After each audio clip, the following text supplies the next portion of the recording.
Bonjour à tous et bienvenue sur Machineo. Après avoir vu comment télécharger et installer Plex, le moment est venu de le configurer et de créer notre bibliothèque de médias.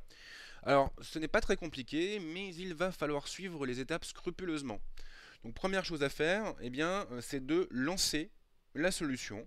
Alors, sous macOS, je me rends dans mon dossier application et je clique bêtement sur l'icône nommée Plex Media Server. Je vois là-haut que mon serveur Plex est en train de démarrer. C'est terminé. Si je clique sur l'icône, je vais voir apparaître plusieurs options. Une option consacrée aux préférences, une option pour activer le démarrage de Plex au démarrage de la machine, une option pour gérer ma bibliothèque de médias, une option pour mettre à jour ma bibliothèque, une option pour vérifier les mises à jour, une autre option pour avoir des infos relatives à la version de Plex Media Server, et une dernière pour quitter l'application et la fermer. Nous, dans un premier temps, on va évidemment créer notre bibliothèque multimédia. Si nous cliquons sur cette option, alors automatiquement Plex va ouvrir un nouvel onglet dans votre navigateur. Il ne vous renvoie pas vers un site distant, mais vers un site hébergé en local. Moi, j'ai déjà ouvert cet onglet pour prendre un petit peu d'avance, donc je me déplace directement dessus, comme ça au moins vous verrez à quoi ça ressemble. Ici, c'est le tableau de bord de la solution. C'est à cet endroit que vous allez pouvoir ajouter les dossiers contenant vos films et vos séries, mais également ajouter des modules pour profiter par exemple de votre librairie iTunes, pour profiter du contenu hébergé sur SoundCloud et d'autres services. La première chose à faire, ce que je vous recommande, c'est de créer un compte sur le service. Comme ça, au moins, tous vos paramètres seront enregistrés et vous n'aurez plus à vous en soucier. Donc moi, évidemment, c'est déjà fait. Donc, je m'identifie en cliquant sur le bouton connexion et il me renvoie directement sur mon tableau de bord. Donc là, évidemment, j'ai rien du tout. Enfin, j'ai rien en dehors de deux encarts, un nommé ma médiathèque et l'autre nommé chaîne. Alors les chaînes, concrètement, ce sont des modules additionnels que vous allez pouvoir ajouter à la volée. Pour créer un nouveau module, vous allez cliquer sur le petit plus qui se trouve ici. Vous avez une infobulle qui apparaît juste en dessous qui vous indique que cette option va vous permettre d'ajouter une nouvelle chaîne. Là, je vais accéder au catalogue enregistré par Plex. Je retrouve les bandes annonces diffusées sur Apple Movie. Je retrouve le Live Music Archive.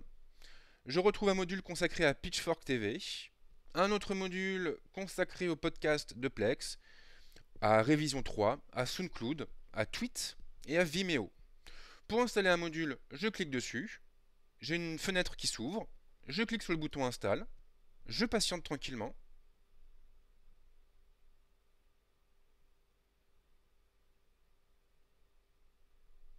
Le module a été installé. Je peux fermer la fenêtre et ajouter un autre module comme SoundCloud. Donc même chose, je clique sur la vignette, j'ai une fenêtre qui s'ouvre et je clique sur Install. J'attends. Le module a été installé.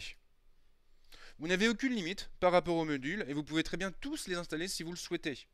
Il faut savoir que tous ces modules seront ensuite accessibles depuis l'écran de votre télévision en passant par le Chromecast. Donc ça peut être intéressant si vous consommez beaucoup de bandes annonces ou même de vidéos. J'en fais un dernier pour la route.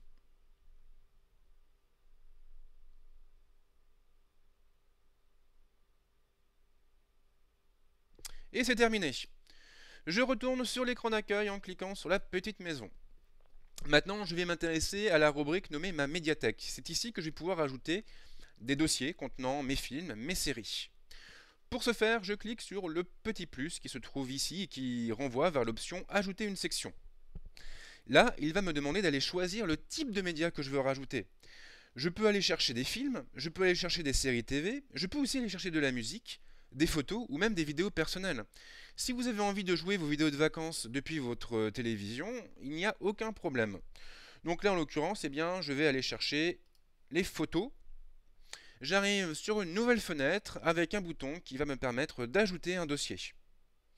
Donc là en l'occurrence, mon dossier normalement de photos se trouve dans mon dossier Dropbox, dans Images et dans Galerie. Et là, je sélectionne bien le dossier racine. je vois ici le chemin qui s'affiche, donc je suis bien dans mon dossier galerie. Je clique sur le bouton ajouter. Je clique sur le bouton sauvegarder. Et là, automatiquement, il va aller me récupérer toutes mes photos. Alors, me les récupérer, c'est pas tout à fait exact. Il ne va pas les copier dans un autre dossier.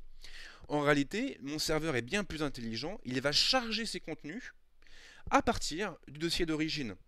Donc, en termes d'espace disque, il n'y aura aucun souci. Donc là, évidemment, j'ai pas mal de photos, donc il va falloir du temps pour qu'il les récupère. Donc, plutôt que d'attendre devant l'écran, eh bien, je vais repartir vers l'accueil et je vais ajouter une nouvelle section, et cette fois-ci, je vais aller chercher mes vidéos personnelles. Donc là encore, je clique sur le bouton ajouter un dossier. Je vais chercher dans mon dossier Dropbox, dans mon dossier montage, et je sélectionne mon dossier famille. Je suis bien dans mon dossier famille. Je clique sur le bouton ajouter et je sauvegarde. Et la même chose, Plex va aller analyser le contenu de ces dossiers pour aller chercher toutes les vidéos qui sont stockées. La procédure est totalement transparente et moi, je n'ai absolument rien à faire. On remarque là-haut que la petite icône représentant Plex est animée avec un rond qui tourne. Donc ça veut dire que mon serveur, concrètement, il est en train de charger, il est en train d'analyser et de créer ma librairie. Alors après, bien sûr, si vous avez des vidéos, disons, pas forcément très légales, donc des films et des séries téléchargés sur Internet, là, il faudra ajouter une section film et une section série. Moi, évidemment, je n'ai aucun contenu piraté sur mon ordinateur, cela va de soi. Donc, je ne vais pas le faire, je ne peux pas vous le montrer. Ce que je peux vous dire en revanche, c'est que si vous le faites, et donc si vous avez des médias, on va dire, de ce type, Plex va automatiquement aller chercher les jaquettes, les synopsis des films, les filmographies éventuellement, ou plutôt les castings, et si bien qu'il va créer des fiches qui seront très interactives, très visuelles, et finalement très jolies à regarder. Alors ça, on en reparlera peut-être un peu plus tard, dans une autre vidéo, quand je vous montrerai le fonctionnement de Plex depuis le Chromecast. Quoi qu'il en soit, en attendant, si vous avez des questions, les commentaires sont là pour ça, et moi je vous dis à très très vite pour une autre vidéo. À bientôt!